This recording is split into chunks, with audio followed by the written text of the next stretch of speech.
یہ بدبخت دیکھتے نہیں کہ سال میں ایک بار یا دو بار ہم ان کی آزمائش کرتے ہیں، ہم ان کا امتحان لیتے ہیں، فطروں میں ڈالتے ہیں، یہ توبہ بھی نہیں کرتے، اپنی اصلاح بھی نہیں کرتے، گناہوں کی معافی بھی نہیں مانگتے، گناہ چھوڑتے بھی نہیں، اپنی منافقت سے یہ باز بھی نہیں آتے، اور نہ ہی یہ نصیحت حاصل کر رہے ہیں اس آزمائش سے اور ان فتنوں سے۔ لوگ یہ سمجھے بیٹھے ہیں کہ آپ نے کہہ دیا لا الہ الا اللہ محمد رسول اللہ تو جنت میں چلے جائیں گے، کامیاب ہو جائیں گے، اور ان کو دنیا میں ایسے چھوڑ دیا جائے گا، ان کا امتحان نہیں لیا جائے گا، ان کی آزمائش نہیں کی جائے گی۔ نہیں، فَلَيَعْلَمَنَّ اللَّهُ الَّذِينَ، اللہ فرماتے ہیں آپ سے پہلے لوگ جو دنیا میں آئے ہم نے ان کو بھی آزمایا، امتحان لیا، تاکہ پتہ چلے کہ کھرے کون ہیں کھوٹے کون ہیں۔ بڑے عذاب سے پہلے میں چھوٹے چھوٹے عذاب ان کو دوں گا، عذاب الادنا، چھوٹے چھوٹے عذاب مختلف شکلوں میں، مختلف صورتوں میں، لعلہم یرجعون، تاکہ یہ پلٹ آئیں، گناہوں سے باز آ جائیں، نافرمانیاں چھوڑ دیں، بے حیائی کو ترک کر دیں۔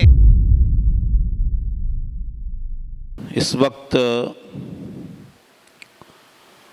پاکستان میں 14 اگست کو یوم آزادی کا دن منایا گیا، اور اس سے قبل مرکز حق بنیان مرصوص کے حوالے سے اس ملک میں فتح کی خوشیاں بھی منائی گئیں، تو بہت سارے لوگوں نے اس کامیابی پر اور 14 اگست کی آزادی پر خوشیاں منائیں، تقاریب کا انتظام کیا، اسلام کے دائرے میں رہتے ہوئے، جس میں اللہ کی ناراضگی بھی نہ ہو اور گناہ بھی نہ ملے۔ لیکن بہت سارے پاکستان کے باسیوں نے، جن میں کلمہ گو لوگ شامل ہیں، جن کا دستور اور جن کا منشور وحی الہی کتاب و سنت کی روشنی میں ہے، لیکن بہت سارے مسلمان غمی میں اور خوشی میں وہ اللہ اور اس کے رسول صلی اللہ علیہ وسلم کے دیے ہوئے احکامات، غمی اور خوشی کے دیے ہوئے ضوابط اور اصول اور قوانین کو بھول جاتے ہیں، پالے طاق رکھ دیتے ہیں، اور غمی خوشی کے وہی اصول ہم اپناتے ہیں جو اغیار کے ہیں، دشمنان اسلام کے ہیں، یا ہمارے اپنے بھی ہیں تو وہ اللہ کی ناراضگی کا باعث ہیں۔ اب یہ خوشی منائی رہے تھے کہ اللہ رب العزت کی طرف سے آزمائش آ پہنچی ہے، مسلسل بارشوں کی خبریں، بادل پھٹنے کی خبریں، سیلاب، طوفان اور طغیانی، جس میں بعض اوقات پورا گاؤں جو ہے وہ مٹ گیا، اپنی جگہ سے ختم ہو گیا، لوگوں کے اموال بھی اس میں یقیناً ضائع ہوئے ہیں، مارکیٹیں، گھر، حتیٰ کہ انسان بھی بے شمار اس آزمائش اور اس طوفان کی نظر ہو گئے، اور یہ سلسلہ تھمنے والا نہیں۔ یہ سیلاب جو ندی نالوں کی صورت میں تھا اور اتنا نقصان کر گیا، اب یہ مختلف دریاؤں میں شامل ہو کر پھر ایک دریا کی صورت میں جب یہاں پہنچے گا تو کیا ہوگا۔ یہ جو آیت میں نے سورہ انفال کی آپ کے سامنے تلاوت کی ہے، اللہ رب العزت نے مدینہ کے کلمہ گو لوگوں کا ایک طرح امتیاز یا ان کا معاملہ ہمارے سامنے رکھا ہے کہ وہ کلمہ گو تھے، وہ نبی کریم صلی اللہ علیہ وسلم کے پیچھے جمعہ پڑھتے تھے، وہ نبی کریم صلی اللہ علیہ وسلم کے پیچھے نمازیں بھی پڑھتے تھے، آپ صلی اللہ علیہ وسلم کی معیت میں کبھی کبھار جہاد بھی کرتے تھے، اور سب سے بڑی بات کہ مدینے کے رہائشی تھے اور مسجد نبوی میں نماز پڑھنے والے، لیکن اپنے خب سے باطن دل میں اسلام دشمنی، اللہ اور اس کے رسول صلی اللہ علیہ وسلم پر کامل یقین نہ، اور کافروں سے محبت، کافروں سے عقیدت، دنیاوی مفاد کو دل میں بسانا، یہ ان کا معاملہ تھا۔ تو سورہ انفال میں آپ جانتے ہیں، سورہ انفال اور توبہ میں زیادہ تر منافقین کا ہی ذکر ہے۔ تو اللہ فرماتے ہیں وَلَا يَرَوْنَ أَنَّهُمْ يُفْتَنُونَ فِي كُلِّ عَامٍ مَرَّةً أَوْ مَرَّتَيْنِ، یہ بدبخت دیکھتے نہیں کہ سال میں ایک بار یا دو بار ہم ان کی آزمائش کرتے ہیں، ہم ان کا امتحان لیتے ہیں، فطروں میں ڈالتے ہیں۔ ثُمَّ لَا يَتُوبُونَ وَلَا هُمْ يَذَّكَّرُونَ، پھر یہ توبہ بھی نہیں کرتے، اپنی اصلاح بھی نہیں کرتے، گناہوں کی معافی بھی نہیں مانگتے، گناہ چھوڑتے بھی نہیں، اپنی منافقت سے یہ باز بھی نہیں آتے، اور نہ ہی یہ نصیحت حاصل کر رہے ہیں اس آزمائی سے اور ان فتنوں سے۔ ان کے دل سخت ہو گئے۔ اللہ اکبر، ہم بھی دیکھ رہے ہیں اپنے وطن میں، دنیا میں تو سب کچھ ہو رہا ہے۔ پاکستان کے اندر دیکھ لیجئے، لا الہ الا اللہ محمد رسول اللہ کے نام پر یہ وطن حاصل کیا گیا، اور کبھی زلزلوں کی صورت میں، سیلاب کی صورت میں، آگ کی صورت میں، باہم جنگ و جدل کی صورت میں، یہ عذاب تقریباً مسلط ہے ہم پر، اور یہ آزمائش لازمی ہے۔ اللہ قرآن مجید میں اللہ فرماتے ہیں سورہ عنکبوت کی ابتدا میں الف لام میم احسب الناس ان یترکوا ان یقولوا آمنا وهم لا یفتنون، لوگ یہ سمجھے بیٹھے ہیں کہ آپ نے کہہ دیا لا الہ الا اللہ محمد رسول اللہ تو جنت میں چلے جائیں گے، کامیاب ہو جائیں گے، اور ان کو دنیا میں ایسے چھوڑ دیا جائے گا، ان کا امتحان نہیں لیا جائے گا، ان کی آزمائش نہیں کی جائے گی۔ نہیں، فَلَيَعْلَمَنَّ اللَّهُ الَّذِينَ، اللہ فرماتے ہیں آپ سے پہلے لوگ جو دنیا میں آئے، ہم نے ان کو بھی آزمایا، امتحان لیا، تاکہ پتہ چلے کہ کھرے کون ہیں کھوٹے کون ہیں۔ میرے بھائیوں، یہ الگ بات ہے کہ اس وقت ہمیں اس بات میں نہیں الجھنا چاہیے، اس بات میں نہیں جانا چاہیے کہ یہ جو سیلاب ہے، بارشیں ہیں، زلزلے ہیں، دیگر ہمارے آپس کے شدید اختلافات، قتل و غارت ہے، حکومتوں کے باہم لوگ آپس میں دست و گریبان ہیں، کہ یہ عذاب ہے یا نہیں، اس بات میں ہمیں الجھنا نہیں چاہیے۔ لیکن یہ بات یاد رکھو، امتحان، آزمائش اور چھوٹے عذاب یہ اللہ کی طرف سے آتے رہتے ہیں۔ قرآن مجید میں اللہ فرماتے ہیں وَلَنُذِيقَنَّهُم مِّنَ الْعَذَابِ الْأَدْنَىٰ دُونَ الْعَذَابِ الْأَكْبَرِ لَعَلَّهُمْ يَرْجِعُونَ، بڑے عذاب سے پہلے پہلے میں چھوٹے چھوٹے عذاب ان کو دوں گا، عذاب الادنا، چھوٹے چھوٹے عذاب مختلف شکلوں میں، مختلف صورتوں میں، لعلہم یرجعون، تاکہ یہ پلٹ آئیں، گناہوں سے باز آ جائیں، نافرمانیاں چھوڑ دیں، بے حیائی کو ترک کر دیں۔ یہ اللہ فرماتے ہیں میں چھوٹے چھوٹے عذاب دیتا ہوں، اور عذاب جب آخرت میں تو آئے گا ہی آئے گا، ایسے لوگوں پر دنیا میں بھی آتا ہے، اور عذاب کی کئی شکلیں ہیں۔ دیکھیں اللہ کی رحمت بے انتہا اور بے کنار ہے، اس کا کوئی کنارہ نہیں، اللہ کی رحمت اور فضل اور احسان کا، اور بے شمار اس کی شکل و صورت ہے۔ اسی طرح دنیا میں اللہ کے عذاب کی بھی شکلیں صورتیں بے شمار ہیں، کئی طرح کے اللہ کا عذاب ہے۔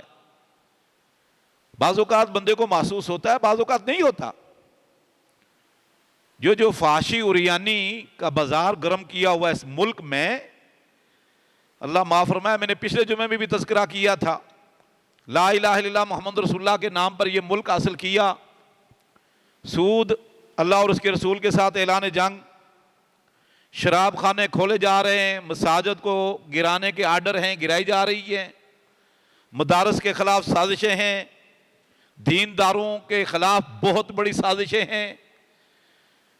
تو یہ چیزیں، اور اس کے ساتھ خاص طور پر حکومت کی آنکھ کے نیچے بے حیائی فحاشی عریانی کے پروگرام، جیسے لاہور میں پچھلے دن ہوا، اور کراچی کے اندر دیکھ لو بے حیائی کے اڈے اور بے حیائی فحاشی عریانی۔ مجھے ایک ساتھی نے بتایا کہ رات 10 بجے کے بعد آپ فیملی کے ساتھ ادھر حسن اسکوائر کے علاقے میں دوسرے علاقوں میں نہیں جا سکتے، یعنی کوئی غیرت مند مرد اپنی کسی خاتون کو لے کر ان علاقوں میں نہیں جا سکتا۔ اب کیا قرآن مجید میں اللہ رب العزت نے ان گناہوں کی سزا ہمیں اس کا تذکرہ نہیں کیا؟ سورہ نور میں اللہ رب العزت فرماتے ہیں، ان الذین یحبون ان تشیع الفاحشۃ فی الذین آمنوا لہم عذاب علیم فی الدنیا والآخرہ۔ جو لوگ چاہتے ہیں کہ فحاشی، عریانی، بے حیائی، جنسی بہرہ روی، ان تشیع الفاحشۃ فی الذین آمنوا، یہ مسلمان معاشرے میں، مسلمان ملک میں، اسلامی ریاست میں ان تشیع، یہ عام ہو، شائع ہو، پھیلے، اللہ فرماتے ہیں ایسے لوگوں کے لیے دنیا میں بھی عذاب ہے، آخرت میں بھی عذاب ہے۔ اور عذاب کی کئی شکلیں ہیں، کئی صورتیں ہیں۔ لعنت بھی اللہ کا عذاب ہے، اور ضمیر کا مردہ ہو جانا بھی یہ اللہ کا عذاب ہے، دل کا سخت ہو جانا بھی اللہ کا عذاب ہے، اور راحت اور سکون کا چھن جانا بھی اللہ کا عذاب ہے، توبہ اور بخشش کی توفیق چھن جانا بھی اللہ کا بہت بڑا عذاب ہے، مسلسل گناہ کرتے چلے جانا یہ عذاب در عذاب ہے، اور بیماریاں، مصیبتیں، قتل و غارت، یہ بڑا عذاب ہے، یہ بھی عذاب ہے۔ سو میرے بھائیوں، کتنے عذابوں میں ہم، اور پھر خاص طور پر کتاب و سنت سے دوری، فَلْيَحْذَرَ الَّذِينَ يُخَالِفُونَ عَن تُصِيبَهُمْ فِتْنَةٌ فَلْيَحْذَرَ الَّذِينَ يُخَالِفُونَ عَن أَمْرِهِ أَن تُصِيبَهُمْ فِتْنَةٌ وَيُصِيبَهُمْ عَذَابٌ أَلِيمٌ۔ فتنہ بھی، عذاب علیم بھی ہے۔ اللہ اکبر، اولاد کا بگڑ جانا آزمائش اور عذاب ہے۔ قرآن مجید میں اللہ رب العزت اپنے نبی کو اور مجھے اور آپ کو کہتے ہیں، فَلَا تُعْجِبُكَ أَمْوَالُهُمْ وَلَا أَوْلَادُهُمْ، اے میرے نبی، اے مسلمان، قرآن و حدیث پڑھنے والے،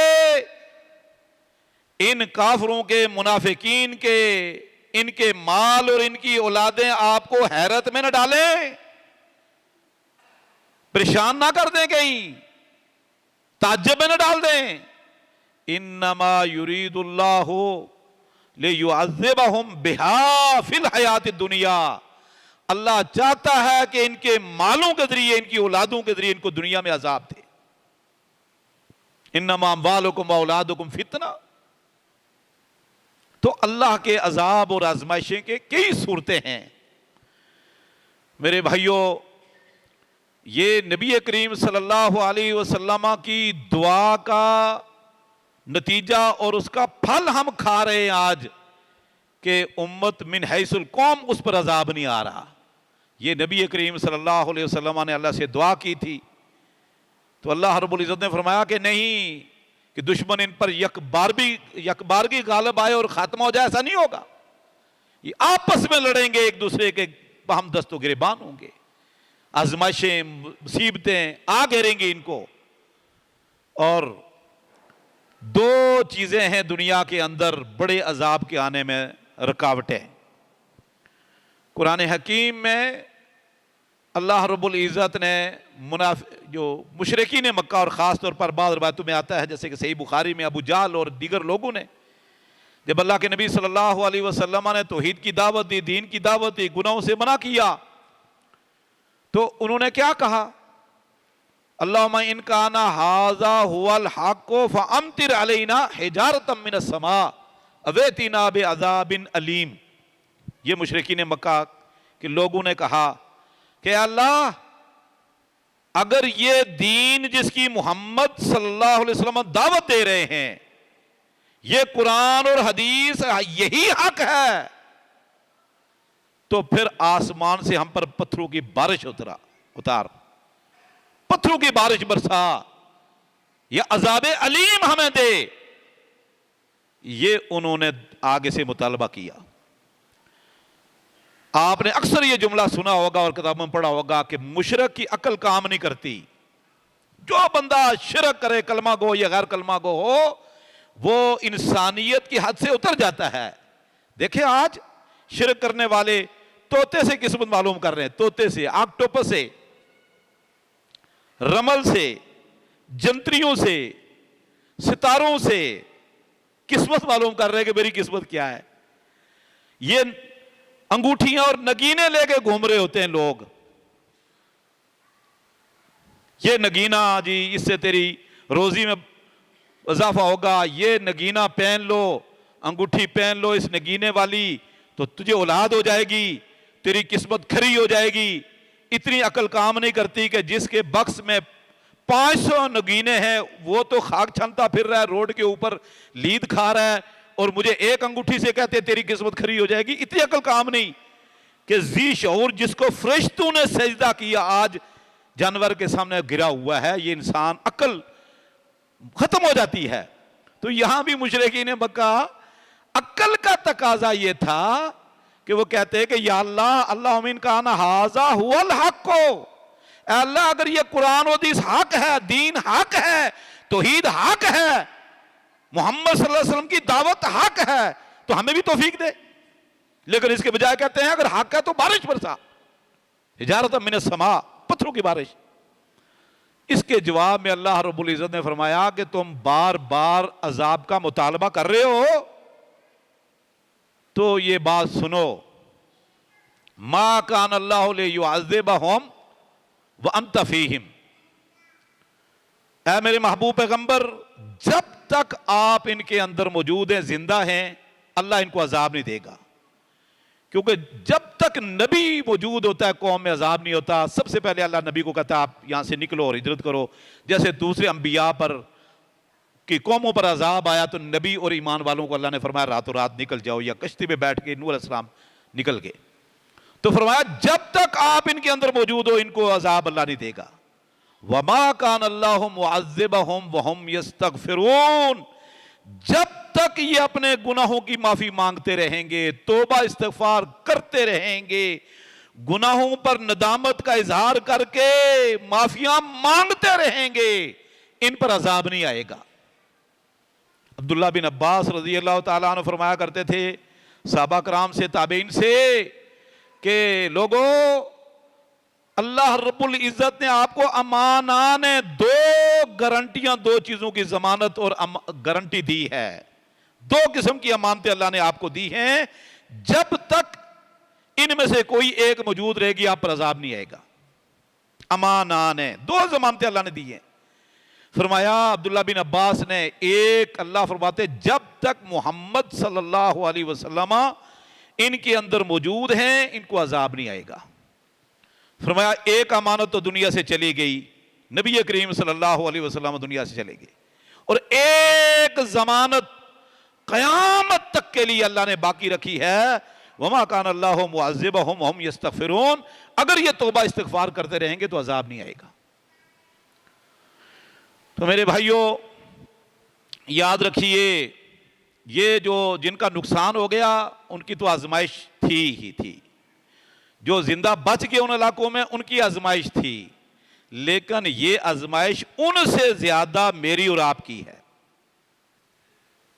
یہ بات میری یاد رکھنا، زلزلے آتے رہتے، آگ لگ جانا، سیلاب آ جانا، کچھ بھی ہو، ایکسیڈنٹ، حادثات، جو چلے گئے ان کی بھی آزمائش، جو اس علاقے میں ملوث جو پیچھے موجود ہیں دوسرے، ان کی بڑی آزمائش ہے کہ اس موقع پر ہم کیا کرتے ہیں، ہم کیا کرتے ہیں۔ اور یہ بات یاد رکھو، میں اکثر اپنے جمعے میں کہا کرتا ہوں، بعض اوقات ایک آدمی کی نیکی، چند لوگوں کی نیکی پورے معاشرے کو اور ارد گرد کے سارے لوگوں کو، بلکہ ریاست کے لوگوں کو عذاب سے بچا لیتی ہے، اللہ کی پکڑ سے بچا لیتی ہے۔ اور بعض اوقات چند لوگوں کی غلطی یا ایک آدمی کی غلطی پورے گھر والوں کو ڈبو دیتی ہے، معاشرے کو ڈبو دیتی ہے۔ اللہ اکبر۔ موسیٰ علیہ السلام کوہ طور پر گئے نا، قرآن کریم میں سورہ توبہ، سورہ بقرہ اور سورہ توبہ میں سورہ اعراف میں اللہ رب العزت نے موسیٰ علیہ السلام کا کوہ طور پر جانے کا واقعہ ذکر کیا ہے۔ سورہ بقرہ میں آیت نمبر 55 ہے اور سورہ اعراف میں آیت تقریباً 150 کے قریب۔ اللہ فرماتے ہیں کہ موسیٰ علیہ السلام نے جو ہم نے وقت مقرر کیا تھا اس کے 70 رجل 70 آدمی اپنی قوم میں سے چن لیے۔ یقیناً بات ہے اگر پورے بنی اسرائیل میں سے موسیٰ علیہ السلام نے 70 آدمی کا انتخاب کیا تو وہ یقیناً بات ہے وہ نیک، صالح، ذی شعور، فہم و فراست والے ہوں گے، اچھا کردار ہوگا۔ موسیٰ علیہ السلام لے کر کوہ طور پر گئے۔ اللہ فرماتے ہیں فَإِذَا أَخَذَتْهُمُ الرَّجْفَةُ، اور کوہ طور پر جا کر انہوں نے ان 70 آدمیوں نے مطالبہ کیا کہ لَن نُؤْمِنَ، ہم اللہ پر ایمان نہیں لاتے حتیٰ نَرَ اللَّهَ جَهْرَةً، یہاں تک کہ اللہ کو اپنے سامنے دیکھ لیں۔ 70 آدمیوں نے مطالبہ کر ڈالا۔ اللہ رب العزت نے حکم دیا، زلزلہ آیا، اخذتهم الرجفہ، پورا پہاڑ کانپا، زلزلہ آیا اور 70 آدمی مر گئے۔ موسیٰ علیہ السلام بچ گئے۔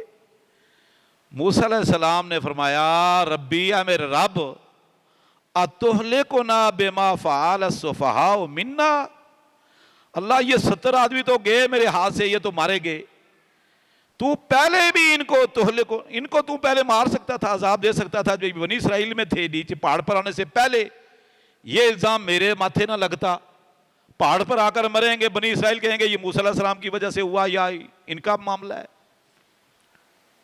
آپ طور پر آنے سے پہلے یا اللہ تو ان کو ہلاکت کر سکتا تھا، مجھے بھی ان کے ساتھ دے دیتا ہلاکت۔ پھر موسیٰ علیہ السلام نے فرمایا اتہلکنا بما فعل السفہاء منا، اے اللہ یہ جو بے وقوف لوگ ہیں جنہوں نے یہ مطالبہ کیا نادانی میں یا بچڑے کی پوجا کی، ان کی اس گناہ کی وجہ سے، نافرمانی کی وجہ سے، بے وقوفی کی وجہ سے اللہ تو ہم سب کو پکڑ رہا ہے، سب کو عذاب دے رہا ہے۔ پھر بہرحال موسیٰ علیہ السلام نے اللہ رب العزت سے دعا کی تو سورہ بقرہ میں اللہ فرماتے ہیں پھر ہم نے ان کو دوبارہ زندہ کر دیا۔ موسیٰ علیہ السلام کی دعا سے وہ زندہ ہو گئے اور ان کو لے کر نیچے آئے۔ اب یہاں موسیٰ علیہ السلام کیا فرماتے ہیں کہ یہ بے وقوفوں کے گناہوں کی وجہ سے اللہ تو ہم لوگوں کو بھی پکڑ رہا ہے، ان کے جرائم کی وجہ سے دوسرے بھی پکڑ میں آ جاتے ہوتے ہیں۔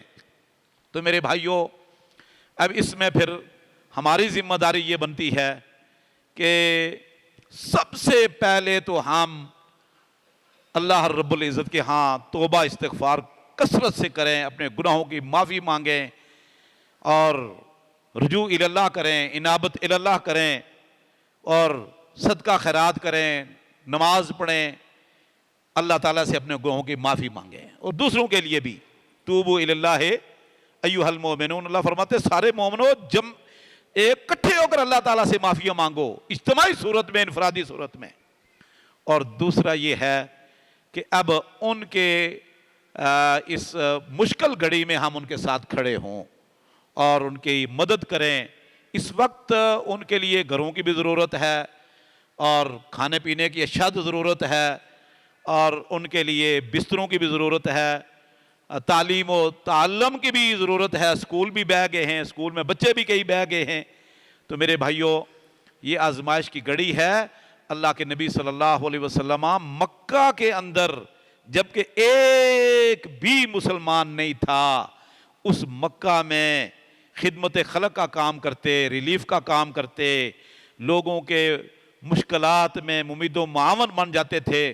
جب آپ پر وحی آئی، جبریل علیہ السلام نے دبایا تو گھبرا گئے، بخار چڑھ گئے، تو ختیجہ رضی اللہ تعالیٰ عنہ نے ان کو تسلی دی، حوصلہ بڑھایا، تو وہ یہی تھی کہ کلا واللہ لا یخزیک، اللہ پریشان نہ ہو، اللہ آپ کو بے یار و مددگار نہیں چھوڑے گا، اللہ آپ کی ضرور مدد کرے گا، حفاظت فرمائے گا، کیونکہ انک لتصل الرحم، آپ صلہ رحمی کرتے ہو اور مہمان نواز ہو، اور تکسب المعدوم، جس کے پاس کچھ نہیں، تکسب، آپ اس کو کما کر دیتے ہو، وتعینو، اور آپ بیواؤں مسکینوں کی خدمت کرتے ہو، مدد کرتے ہو۔ آخری لفظ کیا ہے؟ وَتُعِينُ عَلَى نَوَائِبِ الْحَقِّ، ناگہانی آفتوں میں آپ ان کی مدد کرتے ہو، دستے بازو بن جاتے ہو۔ یہ وہ خوبی ہے کہ اللہ رب العزت آپ کی مدد کرے گا۔ یہ صحیح بخاری کے اندر ابتدا میں یہی حدیثیں ہیں۔ تو میرے بھائیوں، اللہ کے رسول نے اس وقت تُعِينُ عَلَى نَوَائِبِ الْحَقِّ، ناگہانی آفتیں، آسمانی آفتیں، اس طرح کے حوادثات میں تُعِينُ، مدد کرتے تھے۔ اور قرآن کریم میں آپ دیکھیں نا تو مسکین کو، فقراء کو، ضرورت مندوں کو کھانا کھلانے کی بہت آیات اور حدیث ہیں، بہت آیات اور حدیثیں ہیں۔ اس کا بہت بڑا فائدہ ہے، اللہ کی رضا بھی ہوتی ہے، اجر و ثواب بھی ہے، اور ہمارا حق ہے کہ ہم مسلمانوں کی مدد کریں، فقراء کی، مساکین کی، ضرورت مندوں کی، مصیبت زدہ کی مدد کرنے کا اللہ نے بہت حکم دیا ہے۔ اور خاص طور پر اللہ نبی کریم صلی اللہ علیہ وسلم نے فرمایا، من نفس عن مومن کربتا من کرب دنیا نفس اللہ عنہ کربت من کرب یوم القیامہ، جو دنیا میں کسی کی تنگی پریشانی دور کرے گا، تکلیف دور کرے گا، اللہ رب العزت اس بندے کی آخرت کی تنگی تکلیفیں پریشانیاں دور کر دے گا، مصیبتیں سے بچا لے گا اس کو۔ تو بہت ساری حدیثیں، صحیح مسلم کی حدیث آخری سنا کر بات ختم کرتا ہوں۔ اللہ کے نبی صلی اللہ علیہ وسلم نے فرمایا، حدیث قدسی ہے، اللہ فرماتے ہیں کہ اے میرے بندے، میں بیمار تھا، فلم تعودنی، تو نے میری بیمار پرسی نہیں کی۔ بندہ کہے گا، یا اللہ تو رب العالمین ہے، میں تیری بیمار پرسی کیسے کرتا؟ تو خالق ہے کائنات، مالک ہے ارض و سما، تیری بیمار پرسی؟ فرمایا، تیرے محلے میں، تیرے علاقے میں، تیرے ملک میں، تیری برادری میں فلاں آدمی بیمار تھا، تو نے بیمار پرسی نہیں کی، اگر اس کی بیمار پرسی کرتا تو مجھے وہاں تو پا لیتا۔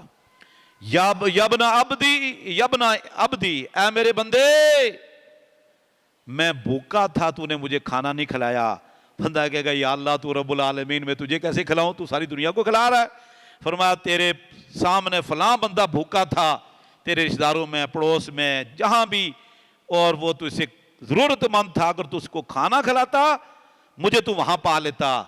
اور اللہ فرماتے ہیں، بندے میں پیاسا، تم نے پانی نہیں پلایا۔ فرمایا، یا اللہ تو رب العالمین ہے، تجھے کیسے پلاؤں؟